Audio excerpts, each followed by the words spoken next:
is human intelligence, reliable source of information, and of course, the technical support that we are getting, that are being used by our police officers. Sir Lasal, Yes. isn't there a probability that the bunker has an escape route to a place outside the compound? Well, everything is possible. Kaya kailangan nating bantayan ito, and that is the reason why we sustain and we maintain that perhaps sabi natin same number, yung 2,000 more or less, na consistently ay ating pong dinideploy for that purpose. Sir, the lawyers, the lawyers also said that you need to post a ban before you can do anything about the building, and then you need approval from the city engineers if you're doing something in the building.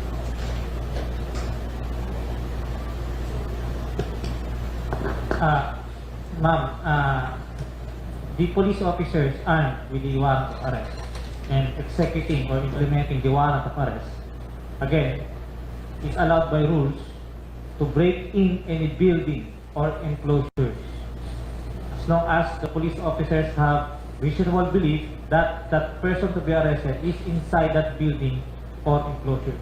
Malinaw po yan sa batas. Malinaw po yan sa rules. Sir, it also applies to securing permits because Attorney Torion also said na you have to secure a permit from the city engineering office so that ma-ensure yung integrity ng building if there's drilling or whatsoever. Malinaw naman po sa batas na inaalaw na po ng batas, inaalaw na po ng rules that police officers have the right to break in any building or enclosure.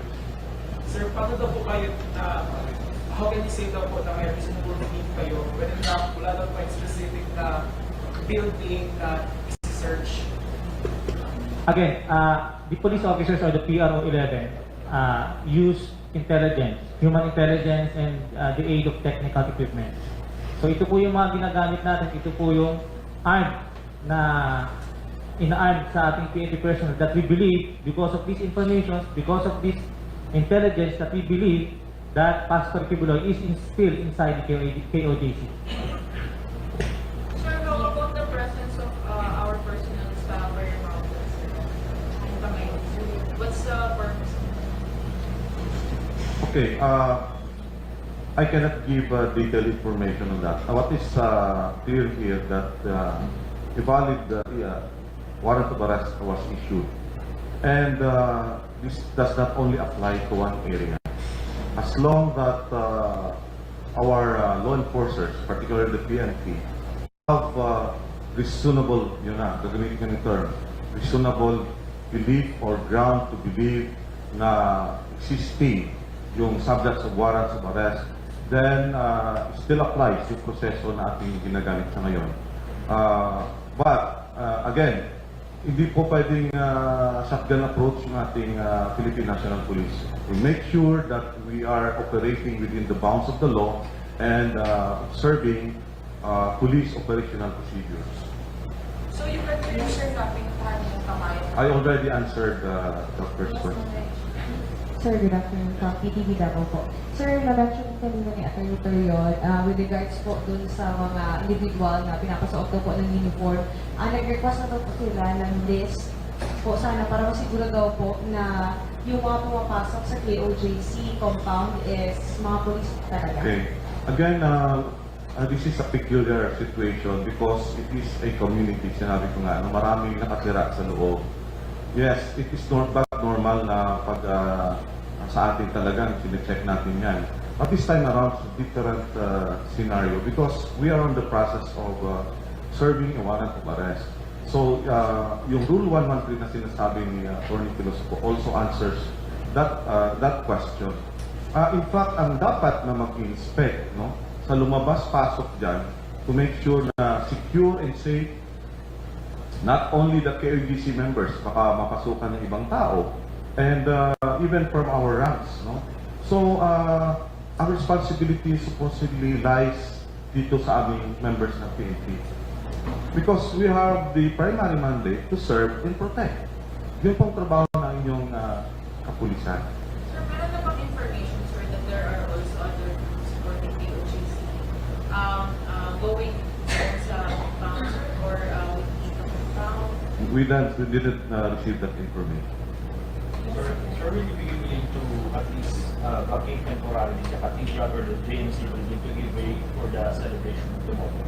I cannot explicitly give that information because or answer because this will depend sa call o sa decision o recommendation ng ating task force commander. Pero ang cathedral, sir, is the, what do you call that, the command center of the team.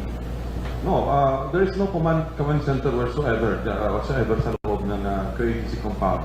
Everywhere na pwedeng rest for a while, mag-meet up, no? O kung yung may area silang gustong puntahan, ay anywhere in the area, ay pwede nilang mag-meet up sandali and then they can proceed to another area sa loob ng compound. Yes, sir, Ken. Ken po sir of JMA Davao. Any comments po sir doon sa sinabi ni attorney na yung pag-evade na ng PNP sa pagsalang ng mga boxes sa scanner? Opo. Sige, bigyan ko naman ng time si Attorney Pilosopo. Can you repeat the question? Ano po yung ating sir, comments po natin sa sinabi ni attorney na ano po, na yung pag-evade ng PNP na isa lang yung mga pinapapasok ng mga boxes sa KOJC. Again, this is a legitimate police operations, and there is a necessity, for example, in this case, yung mga troops on the ground that meron tayong operational secrecy to protect the integrity of the operations, to protect the secrecy of the operations. There's a certain level of secrecy in the operations para at least matukoy talaga ng PNP kung saan yung pinaghahanap natin na subject ng warrant of arrest. and hindi ko naman po natin attorney doon na wala po siyang like, let's say like parang violation po, parang gano'n. Meaning na may rights din po daw sila, si owner of the KOJC compound, to know kung ano po yung ipapapasok. Okay, we always go back dun sa Rule 113 na sinasabi ni Attorney Pilosopo. So I think mag-coordinate na lang po yung si Attorney Torion and other lawyers there. Perhaps we could reach on some agreements kung anong meron man. But again, that does not lose focus sa objective ng PNP. And that is to serve the warrant of arrest. Sir, Yes, sir. Ken Chito na po sa TV4. Sir, matanong ko lang po sana kung nasa porsyento na tayo ng pagkakataon. Kasi kahapon sa krami, parang ang sinasabi nila is hawak na ng PNP ang bulprot na itong hinahanap natin yung mga tao. Nasa na po ba tayo? May we know yung specific source of information po ninyo para I could respond properly? I mean, kung nasaan na po ang PNP ngayon, sa loob na compound, I mean, nasa porsyento na tayo pagkakataon. Okay. Gano'n po tayo kalapit? Yes. I cannot give you a direct answer kung malapit na siyang mahuli. It's a different thing. Kung ano ilang percent na rin yung target nila sa paghahanap. I can only answer the second question. Ako din na nagtanong. It's more or less 40 to 50%. We will give updates to everybody once we have developments on this case. Again, but the fact remains that hindi pa rin po siya nagpapakita sa amin at yung including the 4 others. Sir, follow up po. Ilan na po ang police na nag-deploy sa loob at labas po ng KOJC? Meron po ba tayong data? Yes, we cannot give that. Again, that is an operational data. We protect the integrity of the operations. So, sinabi po namin is it's more or less 2,000. So, regardless, basta yun po aming deployment, we cannot give you exact deployment ng aming personnel. How many is inside and how many are outside. Kamusta po, sir, yung ating mga kapulisan, yung kanilang well-being? May mga sinasabi po kasi yung iba nagkakasakit na, Yes. dahil hindi nakaka-uwi, sa kalsada natutulog, kumakain, ginagawa yung kanilang personal activity. Kamusta po ang ating mga police? Napakaganda pong tanong.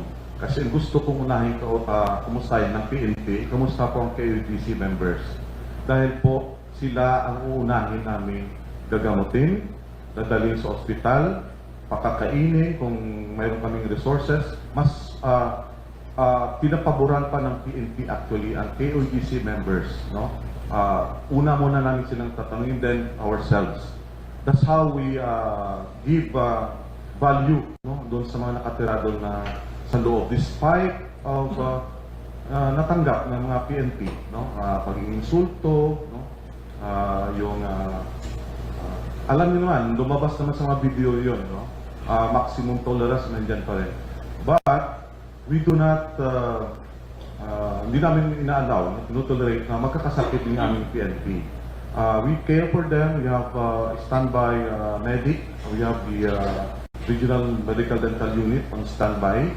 At we make sure that they will be properly replaced kung kailangan nila magpahinga. Attorney Piloso po. Sir, yung extended freeze order, in effect na po ba? Freeze order. Freeze. Please, In effect na po ba yung extended na freeze order sa properties and assets po? As of ngayon, or as of come, kailan po ba nag-take effect? Kasi dated po sa date yun eh. yes, no, actually nakita na namin yung freeze order. I think it was extended to February 2025, yes. But as to the effectivity kung na-effect na, verify po muna namin yung information na yan. Kung hindi pa alam ko. Kasi kung i-effect na siya, nasali doon yung compound. If totoo yung nabasa na, nasa amin.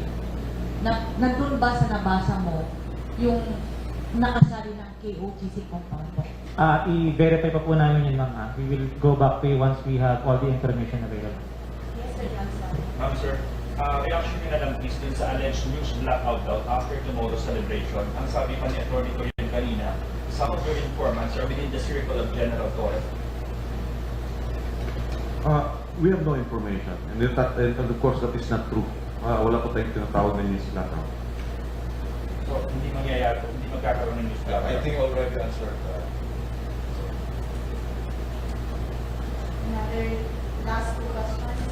Last two questions, Sir Sammy. Sa Milawag, General, kapong may masok yung mga membro ng SWAT-id. Nung natin sabi ni Atty. Torion, wala mang POS doon sa Rulong.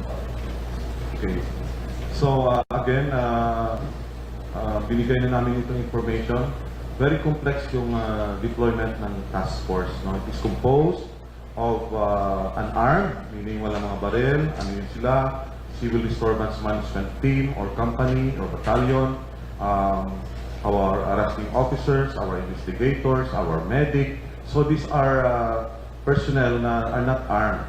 Now, if time to time na makikita natin no, na going in and out ang armed component naman po, they are called specialized police units, such as yung ating Special Action Force, yung ating Special Weapons and Tactics. And they are necessary to be there, no? Malapit lang. In case of any eventualities, ay pwede po silang mag-responde. Not to, again, not to cause harm or danger sa ating KUGC members. No? For anybody that will disrupt ang proseso ng pag-serve ng warrants of arrest, these intervening police officers, specialized police units will be there. They are armed. So anytime, anywhere, they can respond. Yun po ang kanilang role. What is important is our personnel are being reminded every day, night and day, by our chief PNP to observe the rule of law and observe the police operational procedures. Last question. Before we will end, another last. Yung fixing na lang, will you answer, because he said na the presence of the police in the Blue Mountain and the Blue Mountain and also, kasi hindi na tumbok ang exact location, so you are going in different areas. So, he was saying There's no Fishing. We have no information on that. No? We cannot confirm because we have no information na mayroong umiikot na sinasabi po ni Atty. Torion. We have not that information. Okay. So wala pala That ends our press briefing. Thank you very much for coming and happy weekend everyone.